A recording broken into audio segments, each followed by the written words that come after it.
Last week, I decided to finish a fence in my backyard. I've been attached to my neighbor's fence since we lived here. I had the same split rail style as my neighbor, but a few years ago, I tore it down because it was old and decayed. I wanted my fence to match style on all sides. I spoke to my neighbor and asked them if they would mind if I put mine up alongside theirs, and if they wanted, they could tear their fence down. It certainly is old and decayed, as you can see. I've been putting this project off for a few years now and decided it was time to get it finished.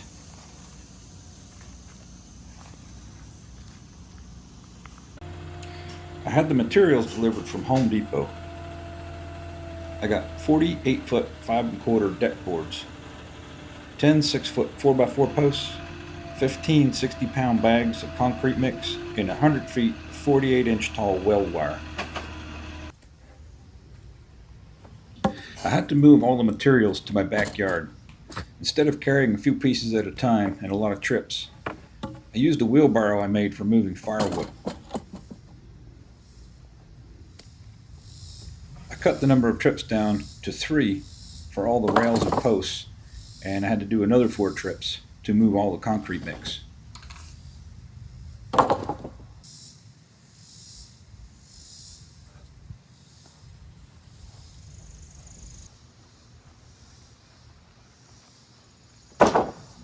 I moved all the posts first. I was able to get them all moved in one trip. The rails took me another 2 trips. This wheelbarrow saved me a lot of time and a lot of sweat.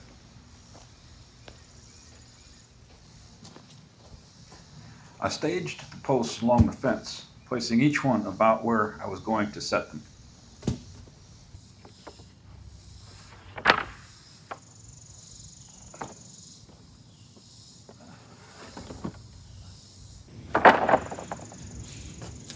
The rails made a heavier load than the posts. It took a bit more effort to move them.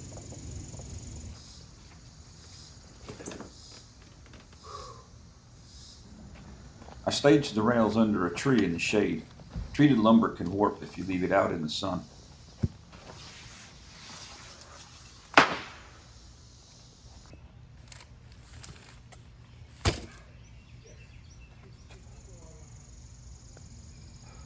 The concrete mix wasn't too bad to move. I took loads of 4 bags at a time. I staged it under my deck in case of rain.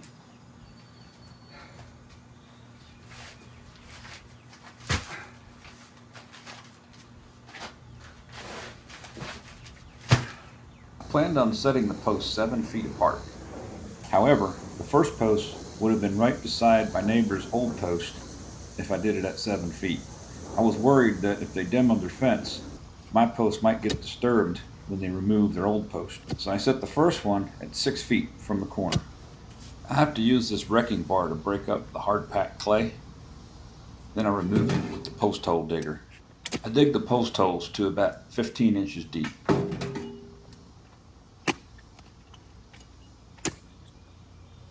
I mix the concrete in a 5-gallon bucket using my drill with a mixing tool.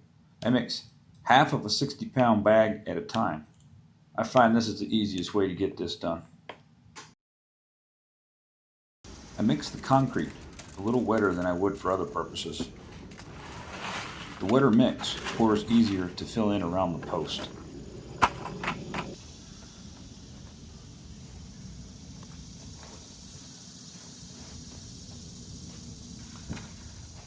I make sure the post is plumb with my level and it's all set. Then I move on to the next post. I have 9 posts to set in the ground, so 8 more holes to dig. Same process. Dig the hole, mix the concrete, and set the post. I let the post set overnight to give the concrete time to cure. So the next day, I started putting up the top rails, but I didn't get very far along because thunderstorms moved in. So I decided to take the rest of the day off. Setting the top and bottom rails is pretty easy. To get the length of the board that I need to use, I measure from the middle of one post to the middle of the next post. I use a spacer to keep the length from the top post to the bottom post. I move the spacer each time I put a new section of rail in.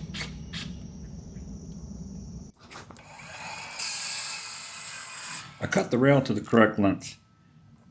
Then I set the rail in place using a clamp. Clamps are your best friend when you're working alone.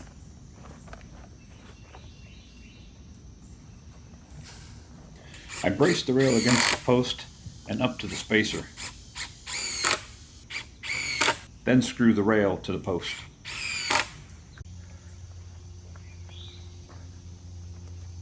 I continued the same process, installing all of the top and bottom rails. Here's a look at the work completed so far.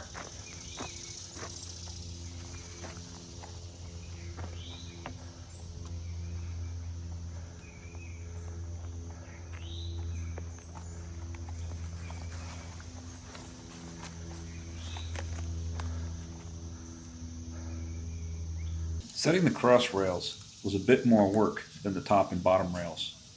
I had to clamp each end in place to draw the angled cut lines.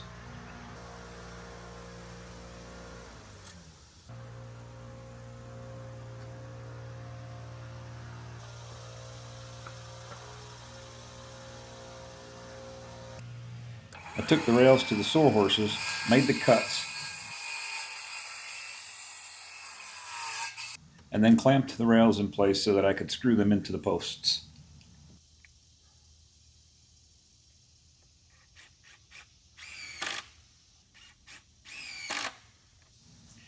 I had a couple of friends scheduled to come over and help me, but they were running late. So it was just me and the clamps until they got there.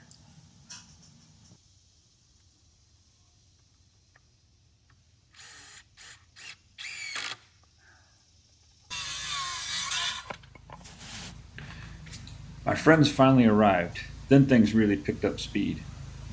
They set the rest of the cross rails in all the sections of the fence. They went at least 3 times as fast as I did alone.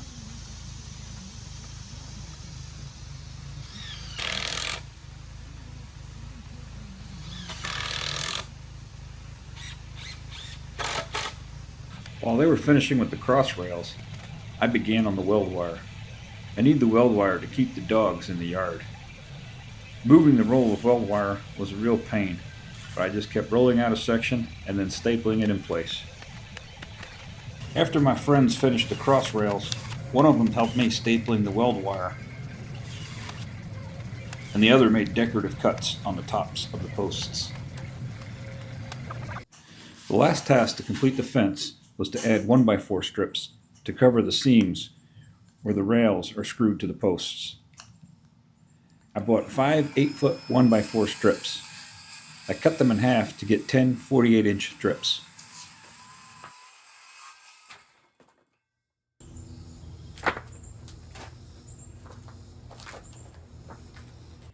I lined up each strip with each post, covering the seams where the rails meet. This is a decorative addition to the fence. It looks much better after they are installed.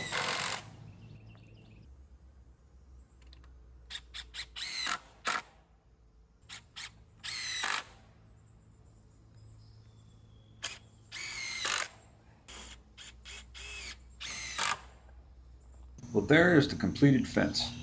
It matches the fence on the other sides of my yard, and it covers my neighbor's decaying old fence to where we can't see it. If you enjoyed this video, please give it a like and a comment. If you want to see more of my backyard garden progress, please consider subscribing.